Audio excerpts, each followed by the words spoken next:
Bonjour à tous, je vais vous présenter les résultats du travail de Juliette Soudan qui a été encadrée par Léa Tran, l'une et l'autre ne pouvant être présentes aujourd'hui. Donc, les dernières recommandations de l'EBSGAN concernant la prise en charge d'œsophagite à eosinophile, publiées en juin 2021, proposent l'utilisation des biothérapies dans la prise en charge des œsophagites à eosinophiles réfractaires, c'est-à-dire ayant résisté à l'utilisation des traitements de première intention de façon consécutive ou associée. L'œsophagite à eosinophile appartient à la famille des maladies inflammatoires de type 2.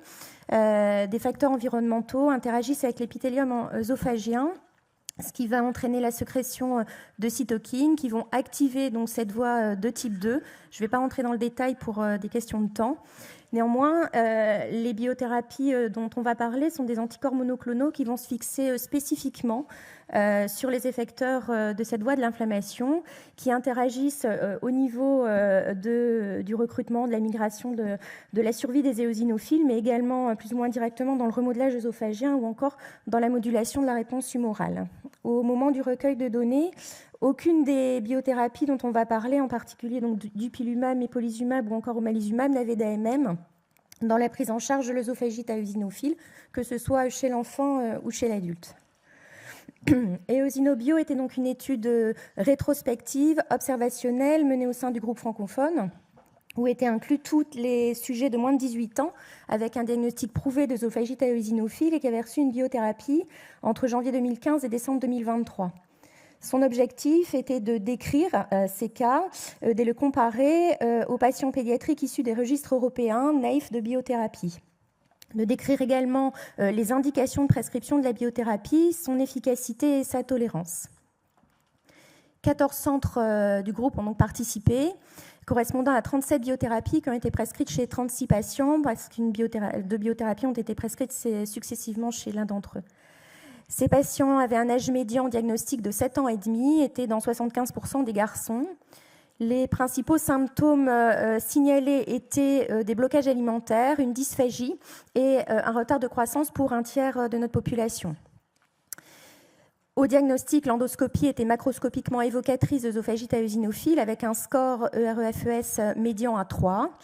9 patients présentaient une sténose d'emblée au diagnostic. Tous les patients avaient un nombre d'éosinophiles, une infiltration eosinophile supérieure à 15 par champ à fort grossissement, puisque c'est la définition de l'œsophagite à eosinophile active. La valeur moyenne était de 23. 92% des patients présentaient une comorbidité atopique unique ou multiple. Quasiment la totalité des patients, donc 97% d'entre eux, recevaient un traitement par IPP et ou budesonide. 3 avaient reçu un traitement par corticoïde systémique pour la prise en charge d'une sténose. Et plus de la moitié des patients suivaient un régime alimentaire d'éviction empirique.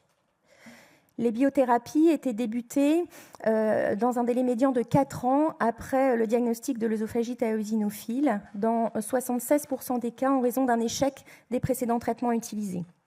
Dans 16% des cas, cette biothérapie était prescrite pour une comorbidité qui justifiait effectivement la prescription de la biothérapie. Les indications déclarées pour l'obtention du traitement étaient dans plus d'un cas sur 2 un usage compassionnel et dans 46% des cas, une comorbidité atopique vraie, ce qui correspond globalement aux 16% du dessus, ou alléguée. Un patient recevait de l'omalizumab, il était réévalué après 9 mois et demi de traitement. Le traitement était considéré efficace sur l'œsophagite à eosinophile puisqu'on obtenait une rémission histologique complète, l'aspect macroscopique, endoscopique se normalisait et la fréquence du pyrosis, qui était le seul symptôme du patient, passait de 1-2 épisodes par jour à 1-2 épisodes par mois. Aucun effet secondaire n'était déclaré, mais si ce traitement était jugé efficace sur l'œsophagite à eosinophile, il avait été prescrit pour prise en charge d'un asthme allergique sévère. Et son efficacité sur cette indication était, elle, jugée insuffisante. Le traitement était donc relayé par le dupilumab après 16 mois de traitement. 6 patients ont reçu du mépolizumab. Ils étaient réévalués après un délai médian de 7 mois. Et ce traitement était jugé inefficace puisque seul un tiers des patients, alors 2 sur 6, connaissaient une résolution de leurs symptômes. Surtout, un patient sur 2 n'avait pas de diminution du nombre d'éosinophiles par champ inférieur à 15. Le score endoscopique était inchangé. Ce traitement était donc non efficace, néanmoins bien toléré, puisque aucun effet secondaire n'était signalé. 30 patients ont reçu le dupilumab. Tous ont ressenti une amélioration clinique significative de leurs symptômes, avec quasiment un patient sur 2 qui n'en avait plus aucun, essentiellement pour les blocages alimentaires ou la dysphagie. 80% d'entre eux étaient réévalués après un délai médian de 7 mois. Le score endoscopique se normalisait et 80% des patients étaient en rémission histologique. Le traitement était généralement bien toléré, avec pour principal effet secondaire déclaré une douleur au site d'injection. Un cas de blépharite ayant mené à l'interruption du traitement a également été décrit, s'agissant d'une complication connue dans l'indication dermatite atopique du dupilumab que présentait d'ailleurs ce patient. À la fin du recueil de données, 83% des patients étaient encore traités, sauf un patient, donc celui chez qui le traitement avait été interrompu pour effet indésirable, un qui l'avait interrompu sur mauvaise compliance, et pour 3 patients, une rémission considérée comme prolongée pour le médecin prescripteur. Si on compare maintenant notre population d'enfants présentant une œsophagite eosinophile réfractaire ayant reçu des biothérapies aux populations des registres PIR ou eConnect, en tout cas aux populations pédiatriques de ces registres, finalement nos patients étaient plus jeunes, 7,4 ans contre presque 12 ans. Ils présentaient plus de symptômes digestifs et plus de retard de croissance staturo-pondéraux. Les comorbidités atopiques étaient également plus fréquentes et au diagnostic, on avait dans cette population plus de patients d'emblée sténosants.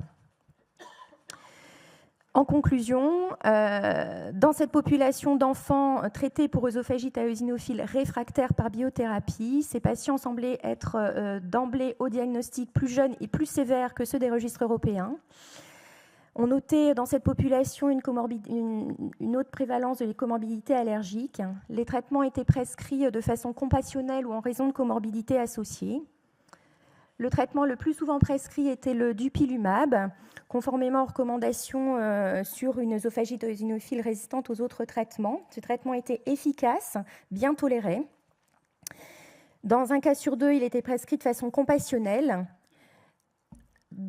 À date, dans l'année qui a suivi la fin du recueil de données, le dupilumab a obtenu une AMM chez les patients âgés de plus de 1 an et pesant plus de 15 kg pour la prise en charge de l'œsophagite eosinophile. Néanmoins, on est toujours confronté à un gros problème de prescription de ce traitement puisque la Commission de la transparence de la Haute Autorité de Santé a jugé que l'amélioration du service médical rendu par le dupilumab était faible, voire nulle.